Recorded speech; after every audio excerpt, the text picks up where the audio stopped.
Good morning, and thank you for joining us this morning here for the morning health service. For those of you who don't know me, my name is Michael Jones. I'm one of the minister's assistants for San Jose. So we appreciate you being here today. We will start off with San Lujo and then chant Jusei Gay, and then do the three treasures, and then I'll talk, and then we'll close. So thank you, and let's get started.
意欲人少年上映主文行しぐ浄土一生天にし自力現代公不詳無才道少女三苦行高裁集約難茶七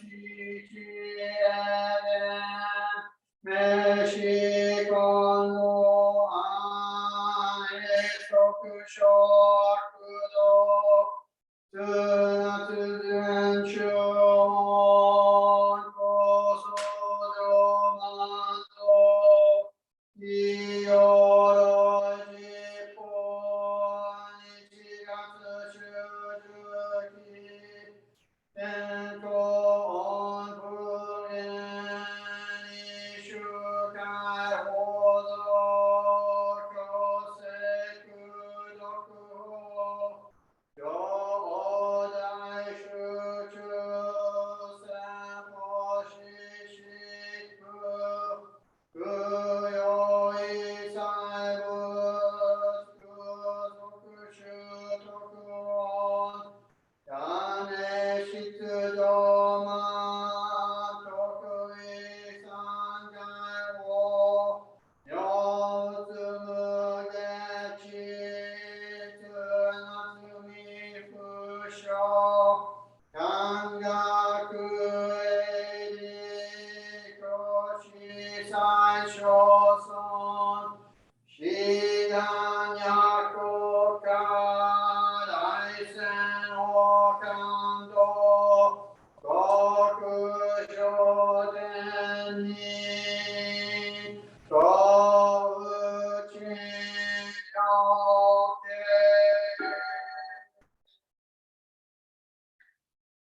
アマンダアマンダ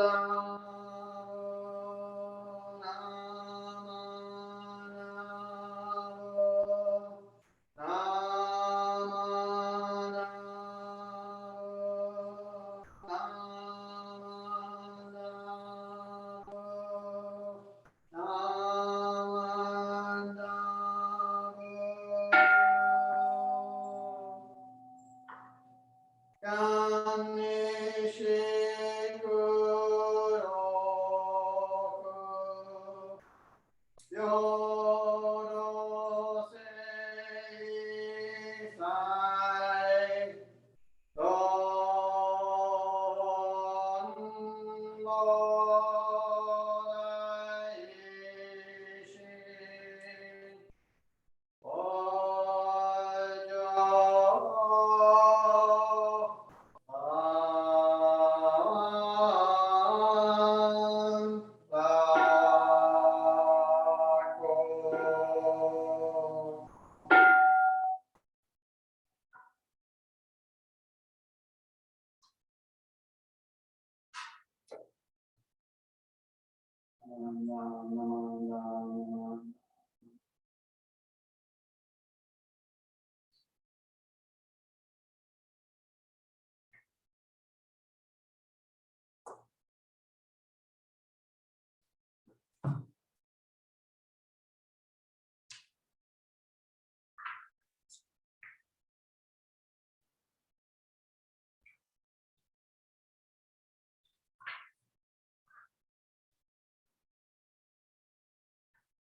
Please join me in the reading of the three treasures. Hard is it to be born into human life. Now we are living it. Difficult is it to hear the teachings of the Blessed One. Now we hear it. If we do not realize the truth of this life, when will it be realized? Let us reverently take refuge in the three treasures of the truth. I take refuge in the Buddha. May we absorb in ourselves in the principles of the way to enlightenment and awaken in ourselves the supreme will. I take refuge in the Dharma. May we be submerged in the depths of the doctrine and gain wisdom as deep as the ocean. I take refuge in Sangha. May we live in harmony in the great assembly as disciples of Buddha and be freed from all hindrances, becoming units of true accord in the life of harmony, in the spirit of universal oneness, freed from the bondage of selfishness. Even through myriad ages of kalpas, hard is it to hear such an excellent, profound, and wonderful doctrine. Now we are able to hear and receive it. Let us thoroughly understand the true meaning to Bhagavata's teaching. Namo Amitabha. Namo Amitabha. Namo Amitabha. Well, good morning, and I first want to thank Lisa and Julie for preparing the Hondo for us this morning. I appreciate them coming down and opening the cold room and warming it up and making it all ready to go. So it makes my job much easier. So thank you. So hopefully everybody's healthy and able to operate in this continually strained environment. We appreciate everybody's efforts to stay healthy and follow the protocols and so on. So please join me in Gasho. Saved by the inconceivable working of Amita's vow, I shall realize birth in the Pure Land. The moment you entrust yourself thus to the vow, so that the mindset upon saying the Namutsu arises within you, you're immediately brought to share in the benefit of being grasped by Amita, never to be abandoned. Namo. Namo. Namo.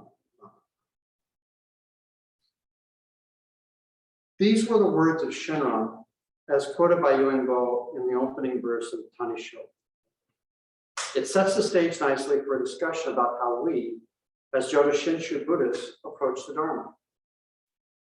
It's sometimes said that Jodo Shinshu is the practice of no practice. That is, all we have to do is recite the Nembutsu. But it's actually even more simple. We don't even have to say it on our own. For it's Amida who makes Shinjin available to us, and it's Amida who prompts us to show our gratitude for the realization of Shinjin by saying the Namo Amida. Seems so simple. So why do I need to do anything? Religion in many forms typically requires action on the part of the followers. Muslims pray 5 times a day facing Mecca. Catholics go to church every holy day of obligation. And take it from me, there are a lot of holy days of obligation in a year. We also have our practices. We go to temple, we bow, we offer incense, we chant, we say the Nembutsu. But are these requirements for attaining enlightenment?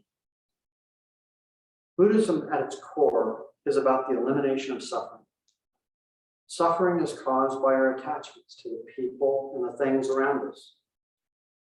We therefore teach that everything changes, all is impermanent. So we come to understand that the fact that the things we are attached to change, they go away, they grow old, they die, is what leads to our suffering. So what do? How do we stop this? Have I done what I need to do to end this suffering for myself? This is why we are taught that we must see the world as it really is. We must see things as they really are. We must see the world and everything in it the way it really is, not the way we perceive it to be. We see everything, we experience everything through the filters of our mind. Filters which have developed over the years based on how we were raised, who taught us, what our life experiences have been, the books we've read, the television we've watched. All of these activities build up in us as an array of filters through which we interpret the world around us. Those filters are there from a human standpoint to protect us. It is how we know the second time not to touch the hot burner. It's why we see certain people as good or as bad, even before we've actually interacted with them. We judge them based on their skin color, their ethnicity, their gender, their sexual orientation, their clothes, their hair. It's how our brains work. Our brains categorize things into friendly and unfriendly, safe and dangerous, good and bad. We form our opinions about everything based on all of this. It is why we like one politician more than another, one political party more than another, one football team more than another. But we don't stop there. We don't just talk about who we like. We tend to demonize the others, the ones we don't like the best. Because for some reason, it's not enough to have a best. We need to have a worst too. But really, do we?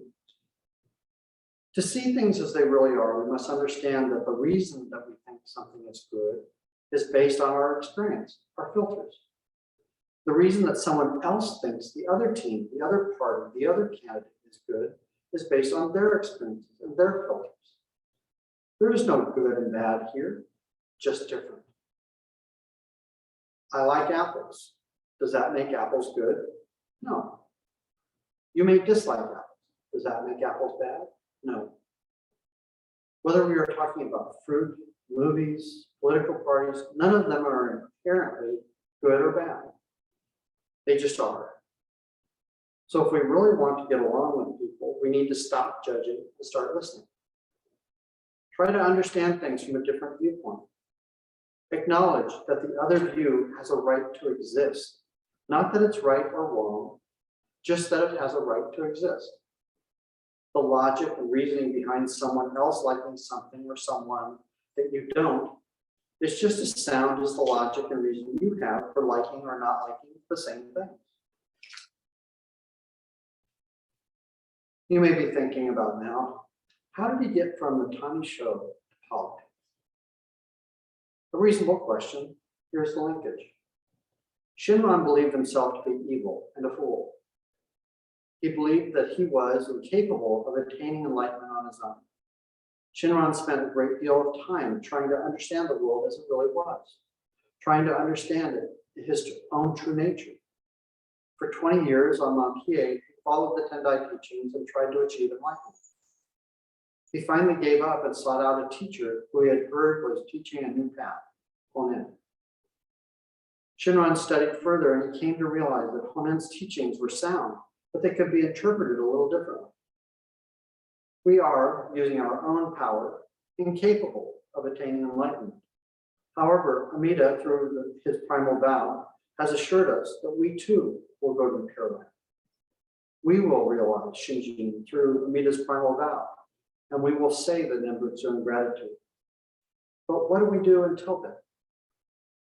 We continue to live out our lives in samsara. Even after we realize Shinjin, we will live out our lives here. In the meantime, we try to better understand the world around us, to see it as it really is. We try to listen to others, to better understand their point of view, and to acknowledge their human right to have a point of view. We reflect on our own lives and our own views to better understand how we arrived at that perspective. We work to appreciate that good and bad are labels that we apply to things. But these labels are not very helpful for achieving happiness in this life. As we compare and judge, our emotions kick in and we become unsettled. This past Friday, January 21st, the world lost a living Buddha. The Zen Buddhist monk Thich Nhat Hanh passed away at the age of 95. He had worked for peace on this planet all of his life. In the 60s, living in Vietnam, Tay, as his followers referred to him, protested the war and worked to help people impacted by it. He traveled to the United States and met with Martin Luther King Jr. to discuss strategies for getting the American government to realize the futility of war and the destruction of the innocent life caused by war. His actions led him to be exiled from Vietnam for 40 years by his government. But he went on to found Plum Village in France, Deer Park Monastery in California, and more. He wrote poems and many books. His books have brought much peace and joy to me. One of his books, simply titled Anger, has had a significant impact on my life. As I said before, the Dharma teaches us to see the world as it really is. No judgment, just understanding. No resistance, just listening. Thich Nhat Hanh wrote, rather than fighting the anger within you, invite it in, welcome it, listen to what it has to say, understand it. Once you begin to resist, to fight it. The anger takes over and it controls you. By inviting it in and listening, you remain in control. These wise words, while not always easy to follow, have helped me immensely. I am and always will be grateful for the teachings of Thich Nhat Hanh. He has completed this life, but as we know, because someone has touched us, they will remain always within us. If we want to live this life with less stress, less anger, less anxiety, we need to begin to understand that these judgments, these labels, are the cause of our troubles. In other words, we bring this on ourselves. Rather than working on how to achieve enlightenment, we can leave that part to Amita's primal vow. We say the Nembutsu now in gratitude for the Dharma, the teachers, the Sangha, and for Amita. All of the teachings and the people around us helping us to see things as they really are. Our role is to see things clearly, help our fellow Sangha members, help the members of our community, help our planet. Our focus should not be on the next life, but rather on the current life. The only time that matters is now. Worrying about the future is a waste of the present. Amita's vows are meant for us. Please join me in Gasha. Saved by the inconceivable working of Amita's vow, I shall realize birth in the Pure Land. The moment you entrust yourself thus to the vow, so that the mind set upon saying the Nembutsu arises within you, you are immediately brought to share in the benefit of being grasped by the Miyata, never to be abandoned. Namo Amida. Namo Amida. Namo Amida.